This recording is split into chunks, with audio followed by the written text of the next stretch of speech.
Good morning, students. I hope you all are good and healthy. Welcome back to the daily current affair oriented classes by सिद्धि परीक्षा. So, I hope आपकी preparation अच्छी चल रही है.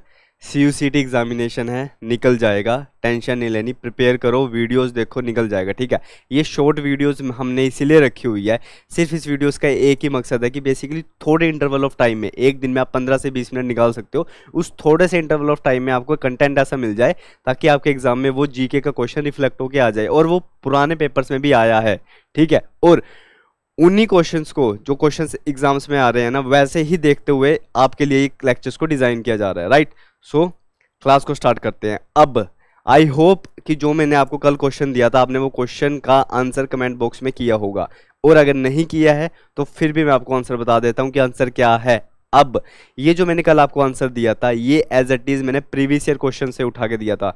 अब जो previous year में देखो क्या पूछा गया था, सिमिलरली मैंने वो आपको क्लास में भी पढ़ाया है क्लास में. ठीक है. सो इसी वे में हम क्या करेंगे, क्लासेस को आगे लेके जाएंगे और इसको खत्म करेंगे अच्छे से, अच्छे रिजल्ट के साथ आपके. ठीक है. सो कल का क्वेश्चन सबसे पहले देखते हैं, उसके बाद स्टार्ट करेंगे कुछ इंपॉर्टेंट रिपोर्ट्स, और फिर आज भी मैं आपको लास्ट में एक क्वेश्चन प्रोवाइड करवाऊंगा. ओके. सो क्लास को स्टार्ट करते हैं. ये सब रिपोर्ट्स हम देख चुके हैं.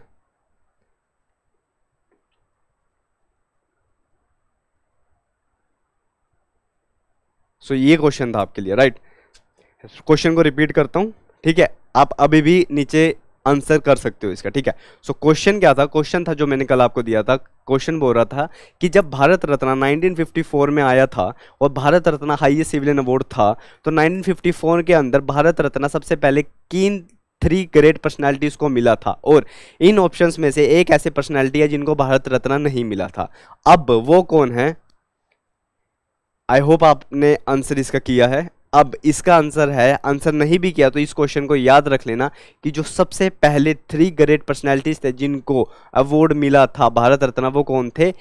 वो थे सी राजागोपालाचार्य. सबसे पहले सी राजागोपालाचार्य, ये देखो, इनको हाईलाइट कर देता हूं मैं. दूसरे पे कौन थे? एस राधाकृष्ण. और तीसरे पे कौन से थे? सीवी रमन. तीसरे पे कौन से थे? सीवी रमन. सो ये 3 ग्रेट पर्सनैलिटीज थे जिनको क्या था, भारत रत्न सबसे पहले मिला था. अब इस क्वेश्चन का आंसर क्या होगा?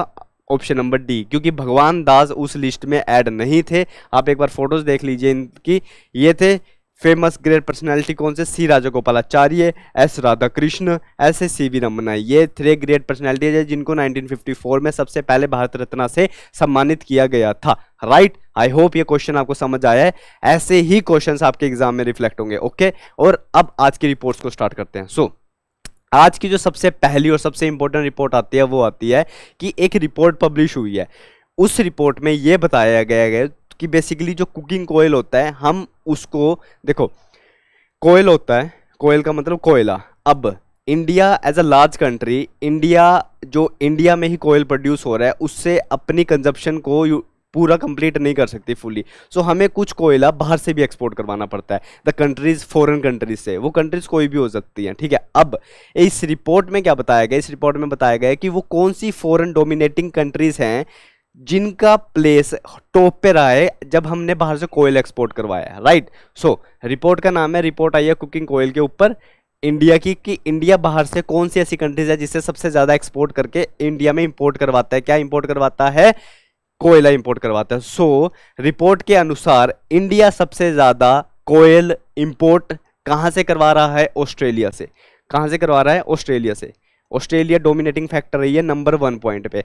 अब ये स्टेटमेंट क्या कह रही है कि सपोज करो कि हमने इंडिया में कुछ कोयला प्रोड्यूस किया. अब हमने वो इंडिया में कोयला प्रोड्यूस करके इंडिया में यूटिलाइज कर लिया. अब हमें और नीड है कोयले की. सो हमने वो बाहर की कंट्री से मंगवाया.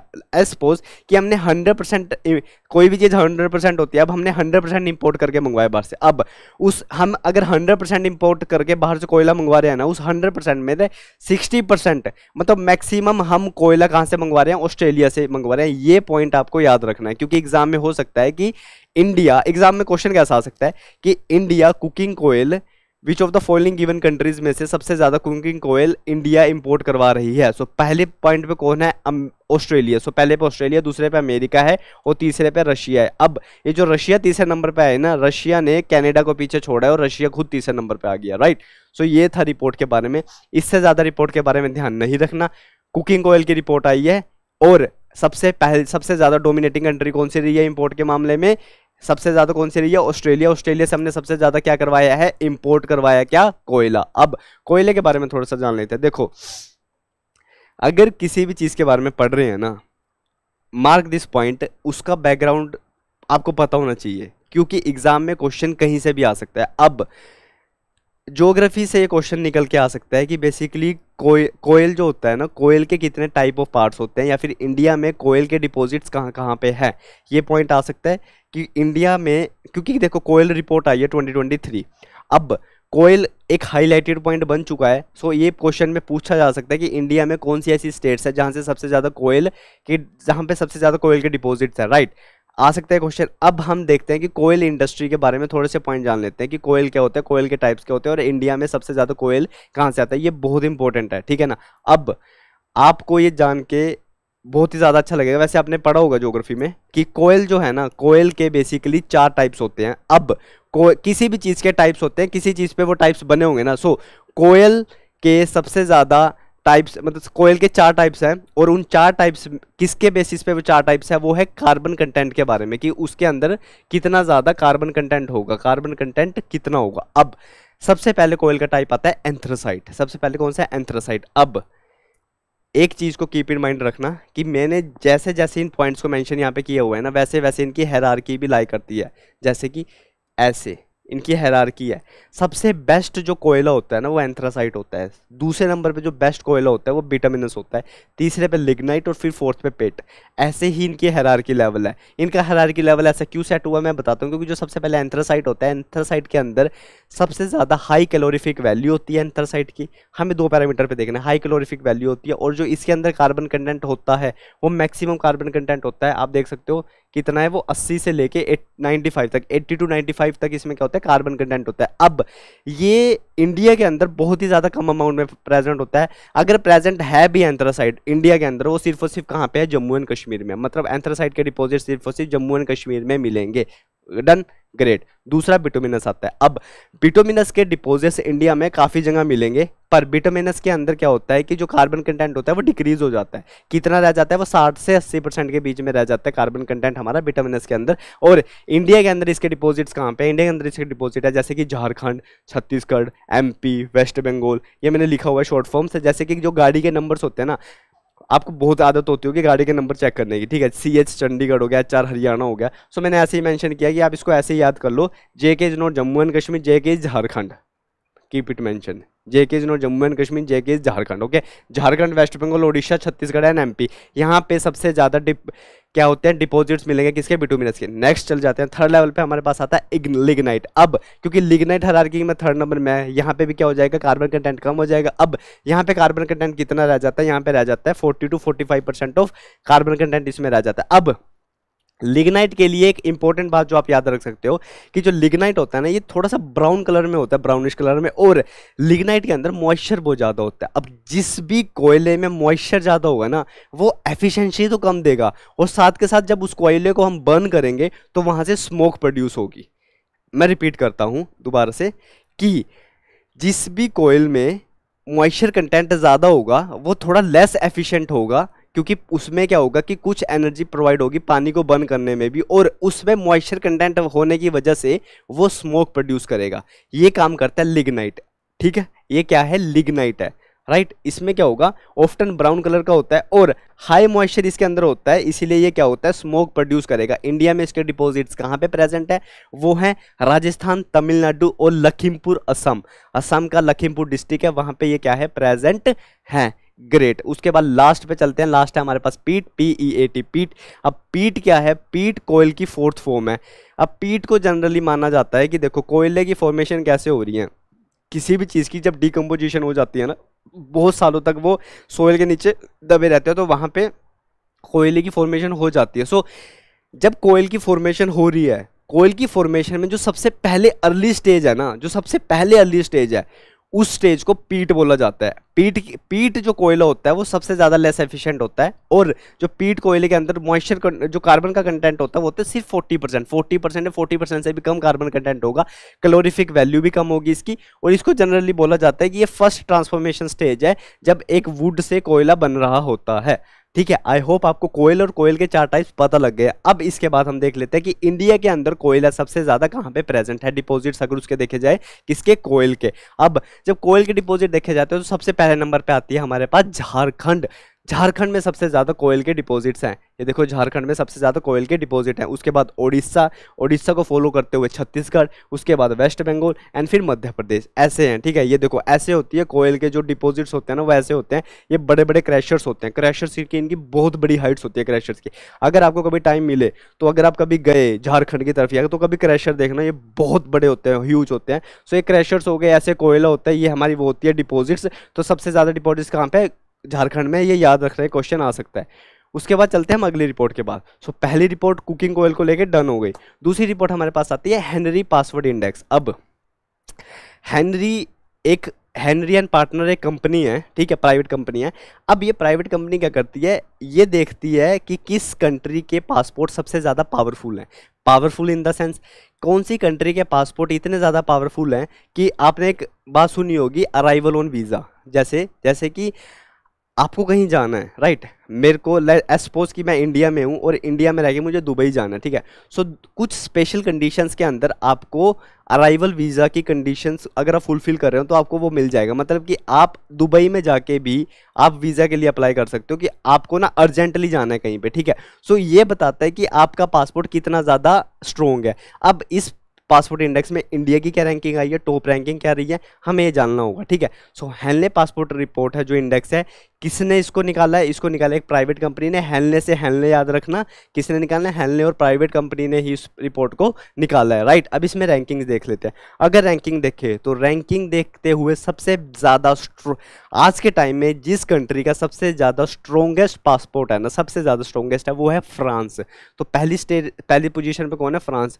सो फ्रांस का आज के टाइम में अगर देखें तो फ्रांस का सबसे बड़ा जो वो है ना, वो फ्रांस का है, ठीक है। फ्रांस पहली स्टेज पे है जिसका सबसे ज़्यादा क्या है, सबसे ज़्यादा पावरफुल पासपोर्ट किसके, फ्रांस के। अब यहाँ पे क्या होता है ना कि एक कैटेगराइजेशन एग्जैक्ट नहीं है कि मतलब जितनी ज़्यादा कंट्रीज़ में फ्रांस भी अप्लाई प्रोवाइड करवा रहा है ना, कि देखो फ्रांस के अंदर जो सिटीजन्स हैं ना, उन अगर वो अपना पासपोर्ट दिखाए तो वो बहुत ज़्यादा कंट्रीज़ में जा सकते हैं, क्या करने के लिए, अराइवल ऑन वीज़ा के लिए अप्लाई कर सकते हैं, कि मतलब वहाँ पे जाके वो वीज़ा ले लेंगे, ठीक है। सो उस कंट्री का पासपोर्ट ना बहुत ज़्यादा स्ट्रॉन्ग है। अब फ्रांस पहले नंबर पर आती है ऑल दो, बट फ्रांस के साथ साथ बहुत 2-3 कंट्रीज़ हो रहे हैं जो फर्स्ट पोजीशन पे ही रखी गई हैं एज पर दी हेनली इंडेक्स। अब दूसरी कंट्रीज़ कौन सी है, France, Germany, Italy, Japan, Singapore, Spain.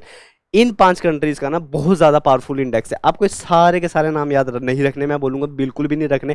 आपको सिर्फ इतना याद रख लो कि जो मैंने फर्स्ट पॉइंट पे कंट्रीज़ के नाम याद लिखे हैं ना, सिर्फ ये याद रख लो कि जैसे कि फ्रांस हो गया, जर्मनी हो गया, सिंगापुर हो गया, जापान हो गया, इन कंट्रीज़ के ना मोस्ट पावरफुल पासपोर्ट्स है। आपको सिर्फ इतना याद रखना है, ठीक है। ये एक्स्ट्रा इन्फॉर्मेशन है कि फिनलैंड, साउथ कोरिया, इनके पासपोर्ट्स भी अच्छे हैं, पर ये सेकेंड रैंक सिक्योर कर पाए हैं, ठीक है।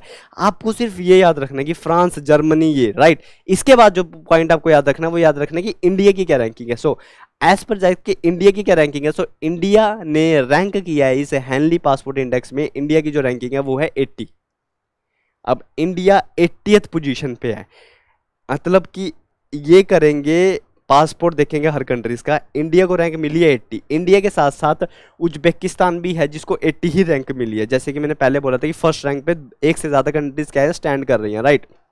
अब मुझे हर कंट्री का याद नहीं रखना, मैंने आपको कल भी बताया था। What I have to remember is like Henley index आया, हेनले इंडेक्स जो आया उसमें कौन कौन सी, किसने वो इंडेक्स निकाला, फर्स्ट पे कंट्रीज कौन सी है, फ्रांस होगी, सिंगापुर हो गया, ठीक है, ये सारी कंट्रीज है। और इंडिया की रैंकिंग कितनी है, 80। सिर्फ इतना याद रखो, इंडिया की रैंकिंग 80 है। ये मैंने नीचे आपको एज अ कंपेयर करने के लिए बताया कि अगर आप हायर कॉम्पिटिटिव एग्जाम के लिए प्रिपेयर कर रहे हो ना, so there also you can use this PPT कि अगर 80 क्या है इंडिया की रैंकिंग है ना, तो इंडिया की जो नेबरिंग कंट्रीज है हमें उसका भी पता होना चाहिए, ठीक है। जैसे कि चाइना 62 पे है, तो चाइना का पासपोर्ट इंडिया के पासपोर्ट से ज़्यादा स्ट्रॉन्ग है, ये पता होना चाहिए आपको। उसके बाद भूटान हो गया, भूटान का पासपोर्ट इंडिया के पासपोर्ट से स्ट्रॉन्ग नहीं है क्योंकि भूटान की रैंकिंग 87 है। ऐसी म्यांमार, श्रीलंका, बांग्लादेश, नेपाल हो गया और 101 हो गया। सो इंडिया की जितनी भी नेबरिंग कंट्रीज है उसमें से सिर्फ चाइना को छोड़ के बाकी इंडिया का पासपोर्ट बहुत ज़्यादा स्ट्रॉन्ग है, राइट। इंडिया का पासपोर्ट स्ट्रॉन्ग है तो इसका मतलब क्या है कि इंडिया के लोग जो सिटीजन्स ऑफ इंडिया है ना, वो 62 कंट्रीज़ में, वो क्या होगा 62, वो 62 कंट्रीज़ में ट्रैवल कर सकते हैं कैसे ट्रैवल कर सकते हैं? अराइवल वीज़ा लेके, विदाउट प्रायर वीज़ा। मतलब हम दूसरी कंट्री में जहाँ चले जाएंगे, हमें प्रायर वीज़ा लेने की जरूरत नहीं है। कौन सी कंट्री? 62 countries, right. अब हेनले में टॉप फ्रांस ने किया, इंडिया की रैंकिंग 80 है। सो लास्ट किसकी रही है? मतलब कौन सी ऐसी कंट्री है जिसका सबसे ज़्यादा खराब पासपोर्ट है? सो सबसे खराब पासपोर्ट है किसका? अफगानिस्तान का। अफगानिस्तान का खराब पासपोर्ट का मतलब है कि अफगानिस्तान का पासपोर्ट देख के बहुत ज़्यादा कंट्रीज कहती है भैया आप पहले से वीज़ा लेके आओ, अराइवल वीज़ा आपको अलाउड नहीं है। रैंकिंग है, हेनले ने निकाल है, बेसिस पे निकाली है। सो अफगानिस्तान का रैंक है 104, मतलब कि 104 कंट्रीज के आउट ऑफ 104 कंट्रीज में से 80 रैंक इंडिया का है, राइट। उसके बाद अगली रिपोर्ट पे चलते हैं। अगली रिपोर्ट आती है, ये इंडिया के लिए बहुत ही ज़्यादा इंपॉर्टेंट है क्योंकि इंडिया इस रिपोर्ट में टॉप 5 कंट्रीज में है। रिपोर्ट का नाम है मिलिट्री स्ट्रेंथ, 2024 की रिपोर्ट है। 2024 के अंदर मिलिट्री स्ट्रेंथ रिपोर्ट निकाली है। किसने निकाली है? निकाली गई है ये ग्लोबल फायर पावर की तरफ से। किन की तरफ से निकाली गई है? ग्लोबल फायर पावर्स की तरफ से रिपोर्ट निकाली गई है मिलिट्री स्ट्रेंथ की। अब इंडिया की जो मिलिट्री है वो बहुत ही ज़्यादा स्ट्रेंथफुल है, बहुत ही ज़्यादा अमेजिंग है और पावरफुल आर्मी है। जो आर्मी, नेवी लगा लो, एयरफोर्स लगा लो, जो इंडिया की है वो बहुत ही ज़्यादा क्या है? पावरफुल है। इतनी ज़्यादा पावरफुल है कि इंडिया का जो रैंक आया है वो कितना आया है? 4 आया है। सो ये ना, ये एक प्राइड की मूवमेंट भी है कि देखो ऑल ओवर वर्ल्ड में इतनी ज़्यादा कंट्रीज हैं, ऑल ओवर वर्ल्ड इतनी ज़्यादा कंट्रीज है, but India is able to achieve 4th position, 4th rank है इंडिया की। सो ये बहुत इंपॉर्टेंट है। 2024 की रिपोर्ट है, जनवरी के टाइम में आई हुई है और ये इतनी ज़्यादा इंपॉर्टेंट है कि आपके एग्जाम में रिफ्लेक्ट हो सकती है। क्वेश्चन कैसे बन सकता है कि in military strength report 2024 which is published by global fire power, India rank question mark option में आ सकता है 1 2 3 4। सो इंडिया की रैंकिंग कितनी है? 4 है। चाइना की 3 है। टॉप रैंकिंग किसकी रही है? टॉप रैंकिंग रही है अमेरिका की। उसके बाद रशिया आता है, अमेरिका आता है, रशिया आता है, ठीक है। सो ये टॉप रैंकिंग रही है। लास्ट इसमें अगर देखा जाए, देखो लास्ट रैंकिंग इसकी रही है भूटान की रही है। ये सबको पता है कि भूटान है ना थोड़ा एक आइसोलेटेड टाइप ऑफ कंट्री है एंड वो वॉर से बहुत ही ज़्यादा दूर रहता है। सो बेसिकली भूटान अपने जो रिसोर्सेज होते हैं वो ज़्यादा यूटिलाइज करता है दूसरी चीज़ों में, अदर देन वो अपनी आर्मी को बिल्ड करने में वो लगाए, ठीक है। सो इस रैंकिंग में जो मिलिट्री स्ट्रेंथ रैंकिंग है, इसमें जो भूटान है, भूटान का जो रैंक आया है वो लास्ट रैंक आया है। सो लास्ट रैंक किसने सिक्योर किया? भूटान ने सिक्योर किया है। अब कुछ नेबरिंग कंट्रीज देख लेते हैं कि हाँ अगर हम कंपेयर करें तो इंडिया तो 4th रैंक पे ही आया। सो जाहिर सी बात है जो आसपास की हमारी नेबरिंग कंट्रीज है वो तो हमसे पीछे ही होंगी। जैसे कि पाकिस्तान की जो मिलिट्री स्ट्रेंथ रिपोर्ट में पोजीशन आई है वो रैंक 9 आई है, नॉट बैड, 9। म्यांमार 35 पे, बांग्लादेश 37, 75 पे Sri Lanka, Bhutan obviously last position पे 145। यही चीज़ मैंने इस चार्ट के तरीके पे दिखाई है। यूएसए की आर्मी सबसे फर्स्ट पोजीशन पे, देन रशिया, चाइना, ठीक है, इंडिया, साउथ कोरिया, इतना याद नहीं रखना, you just remember. First position पे अमेरिका है, इंडिया की रैंक है 4, खत्म। उसके बाद हम चलते हैं अगली रिपोर्ट पे। अब नेक्स्ट रिपोर्ट हमारे पास आती है पॉल्यूटेड सिटीज़ की। रिमेंबर करो कि हमने सबसे पहले लेक्चर में, अब ये रिपोर्ट्स का हमारा तीसरा लेक्चर है, right. So first lecture report में हमने पढ़ा था कि स्विस IQ एयर की तरफ से रिपोर्ट आई है कि पूरे वर्ल्ड में की एयर क्वालिटी इंडेक्स निकाला था और उस एयर क्वालिटी इंडेक्स में इंडिया की रैंक 3 आई थी, ठीक है। और फर्स्ट रैंकिंग करती थी बांग्लादेश, मतलब बांग्लादेश का जो एयर क्वालिटी इंडेक्स था वो सबसे ज़्यादा पुअर था, ठीक है। और ऐसे हमने देखा था कि फर्स्ट रैंक तो किसी ने अचीव नहीं करी थी, but countries like New Zealand, Austria, Iceland ये अच्छी पोजीशन पे थी as per the WHO guidelines, ठीक है। अब वो था एयर क्वालिटी इंडेक्स। अब ऐसे ही इंडिया अपने लेवल पे अपनी स्टेट्स के लिए क्या निकालती है? एक रिपोर्ट निकालती है जिसका नाम होता है कि सबसे ज़्यादा पोल्यूटेड सिटी कौन सी है, ताकि हमें ये पता लग जाए कि भैया ये सिटी पोल्यूटेड है तो अब हमें आने वाले टाइम में इन सिटीज़ पे काम करना है ताकि इन सिटीज़ को हम लेस पोल्यूटेड बना सके, ठीक है। सिंपल है। सो ये पोल्यूटेड सिटी का रिपोर्ट आया है, किसने निकाला है? ये थिंक टैंक की तरफ से आया है, research on energy and clean air पे काम किया, तो इनकी तरफ से रिपोर्ट पब्लिश हुई है इंडिया के अंदर ही। और इन्होंने बताया है कि जो टॉप सिटी है, जो पोल्यूटेड सिटी है, उसका नाम क्या है? उसका नाम है बायनीहट, एक नॉर्थ ईस्ट की सिटी है, बायनीहट, मेघालय। तो सबसे ज़्यादा पोल्यूटेड सिटी जो इंडिया के अंदर है, सबसे ज़्यादा पोल्यूटेड सिटी कौन सी है? बायनीहट, मेघालय। मेघालय की सिटी है बायनीहट, ठीक है, मेघालय। उसके बाद आता है हमारे पास बिहार। बिहार की कौन सी है? बेगूसराय।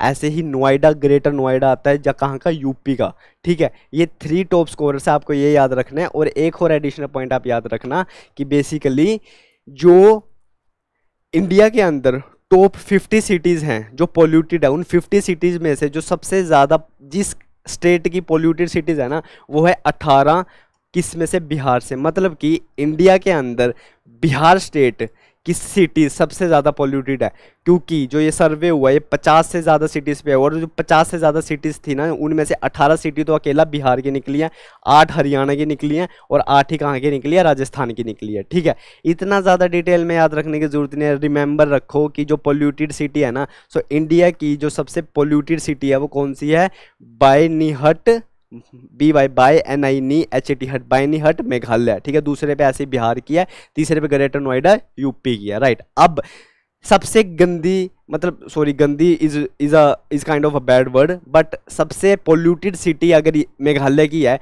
तो अगर हम देखें तो सबसे क्लीन सिटी कौन सी होगी, सबसे क्लीन सिटी होगी हमारे पास असम की। असम की सबसे क्लीन सिटी है, सिटी का नाम क्या होता है, सिलचर। तो सिलचर असम की सबसे क्लीन सिटी है अगर हम पूरे इंडिया के अंदर देखें, इंडिया लेवल पे। Right, very good. उसके बाद हम चलते हैं आज की लास्ट रिपोर्ट पे चलते हैं कि जो आज की लास्ट रिपोर्ट है, तो लास्ट की रिपोर्ट आज की ऑक्सफैम ने निकाली है। किसकी तरफ से, ये ऑक्सफैम की तरफ से। ये एक इनइक्वालिटी रिपोर्ट है। अब जो ऑक्सफैम है ये एक कंपनी है जिसने ये रिपोर्ट निकाली है, इनइक्वालिटी रिपोर्ट। अब ऑक्सफैम ने ये जो रिपोर्ट है ना, ये कोई रैंकिंग बेस्ड रिपोर्ट नहीं है। ऑक्सफैम ने एक बहुत बड़ी स्टेटमेंट दी है, एक बहुत बड़ी स्टेटमेंट दी है। ये 15 जनवरी 2024 में ऑक्सफैम ने इनइक्वालिटी रिपोर्ट निकाली है, और इसके अंदर जो याद रखना, इतनी बड़ी स्टेटमेंट ऑक्सफैम ने दी है कि हमारे SDG गोल्स हैं, सस्टेनेबल डेवलपमेंट गोल्स। अब ऑक्सफैम बोल रहा है कि जो हमारे सस्टेनेबल डेवलपमेंट गोल है, जिसमें हमारा एक गोल है, कौन सा गोल है हमारे पास, एंडिंग पॉवर्टी वाला। अब ऑक्सफैम ने बोला कि जो हम एंडिंग पॉवर्टी, मतलब हम पॉवर्टी को ख़त्म करने के लिए अपना जो गोल लेके चल रहे हैं वो है 2030 का। बट ऑक्सफैम कहता है कि जैसे कंट्रीज चल रही हैं, सो 2030 तो क्या आज से अगर 2 to 9 ईयर्स बाद भी देखें तो भी पॉवर्टी ख़त्म नहीं होगी। समझे, मैं बताता हूँ।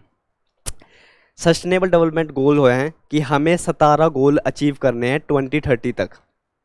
फिक्र मत करो, सस्टेनेबल डेवलपमेंट के जो 17 गोल है मैं उसके लिए आपके लिए एक अलग वीडियो बना के लेके आऊँगा। मैं हर एक गोल आपको बताऊँगा कि क्या है।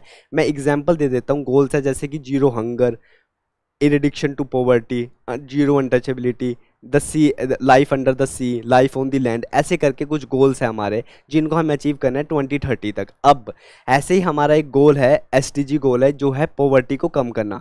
ठीक है, अब ऑक्सफैम कह रहा है कि जो पॉवर्टी को कम करने का गोल है 2030 का, अब उसे 2030 में अचीव करना तो दूर की बात है, बट आने वाले 2 to 9 ईयर्स, आज से अगर 2 to 9 ईयर्स बाद भी जाएं तब भी ये चीज़ पॉसिबल नहीं होगी। ये इन्होंने क्यों बोला है, ये कुछ इंडिकेटर्स के ऊपर बोला है, कैसे बोला है ये नहीं जाना, बट ऑक्सफैम ने ये बोला है।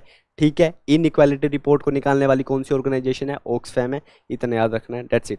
उसके बाद आज की इंपॉर्टेंट बुक लेके चलते हैं। सो आज की इंपॉर्टेंट बुक है हमारे एक वॉरियर के ऊपर, ठीक है, जो कि नॉर्थ ईस्ट का वॉरियर था। अब ये वॉरियर की बुक इंपॉर्टेंट इसलिए है क्योंकि इस बुक को यूनियन मिनिस्टर अमित शाह ने पब्लिश किया है। बुक ये है, अमित शाह जी ने पब्लिश किया है। बुक का नाम क्या है, बुक का नाम है लचित बरफुकन। लचित बरफुकन, ये खुद एक नाम है उस वॉरियर का, लचित बरफुकन। सो ये असम के ब्रेव हार्ट लचित बरफुकन एक बहुत ही अमेजिंग क्या है वॉरियर है लचित बरफुकन। और इन वॉरियर्स ने इस बुक को, ये बुक उनको डेडिकेट की गई है। बुक के ऑथर कौन है, बुक के ऑथर है अनूप कुमार दत्ता। आपको क्या याद रखना है बुक के बारे में, बुक का नाम क्या है, लचित बरफुकन। ठीक है, बुक के ऑथर कौन है, बुक के ऑथर है अनूप कुमार दत्ता। अब एक और एडिशनल पॉइंट याद रख सकते हो, एग्जाम में नहीं ऑल्दो पूछा जाएगा। एडिशनल पॉइंट ये है कि ये बुक हिंदी और इंग्लिश में तो पब्लिश हुई है, साथ के साथ इस बुक को पब्लिश किया गया है 22 रीजनल लैंग्वेजेस में, कि 22 रीजनल लैंग्वेजेस में, सॉरी इसको ठीक कर लेना, this is not a schedule languages, क्योंकि अगर शेड्यूल लैंग्वेज की बात करें तो हमारे पास 22 शेड्यूल लैंग्वेजेस आती है, 22 शेड्यूल लैंग्वेजेस आती है 8th शेड्यूल के अंदर। सो शेड्यूल लैंग्वेजेस तो 22 होंगी, no this is 22 regional languages. 22 regional languages में क्या हुआ है, ये इस बुक को पब्लिश किया गया है। Right, great. और क्लास को वाइंड अप करने से पहले आज का क्वेश्चन आपके लिए क्या है, ये क्वेश्चन है। आई होप आज की क्लास मीनिंगफुल रही है, इंफॉर्मेटिव रही है। कोयल के बारे में हमने पढ़ा, ऑक्सफैम की रिपोर्ट के बारे में हमने पढ़ा, साथ के साथ हमने देखा कि बेसिकली इंडिया का जो ये वीज़ा पासपोर्ट वाली प्रोसेस है कि इंडिया की 80th रैंक है, किसमें, इंडिया का 80th नंबर आता है सबसे पावरफुल पासपोर्ट में, ठीक है। तो हमने ये सारी रिपोर्ट्स देखी, बहुत ही अमेजिंग रिपोर्ट्स है, आराम से याद करो, रिवाइज करो, हो जाएगा। आज का क्वेश्चन कौन सा आता है, आज का क्वेश्चन है कि एक बहुत ही फेमस टेनिस प्लेयर है जिनका नाम है नोवाक डिजोकोविक। सो नोवाक डिजोकोविक के बारे में मैंने आपको जब स्पोर्ट्स के अवार्ड्स पढ़े थे, स्पोर्ट्स की न्यूज़ पढ़ी थी, तब बताया था कि नोवाक डिजोकोविक एक बहुत ही अमेजिंग टेनिस प्लेयर है। आपको बताना आज के क्वेश्चन पे कि ये कौन सी कंट्री से बिलोंग करते हैं। कंट्रीज के ऑप्शन मैंने दिया हुआ है, बेल्जियम, अर्जेंटीना, सर्बिया और जर्मनी। स्क्रीनशॉट ले लीजिए या फिर इस वीडियो को देखते हुए देखना, इसका आंसर बताना कि इसका आंसर क्या होगा। कल मैं आपको इसका आंसर बताऊंगा, ये हमारी प्रीवियस वीडियो से ही है, ठीक है। इसलिए मैं बोलता हूँ आपको कि प्रीवियस वीडियोस देखते रहिए, अपनी तैयारी करते रहिए, ठीक है। CUCT एग्जामिनेशन है, निकल जाएगा, ठीक है। सो आज की क्लास में इतना ही था। Stay safe, stay healthy, revise करते रहिए। All the best for your examination.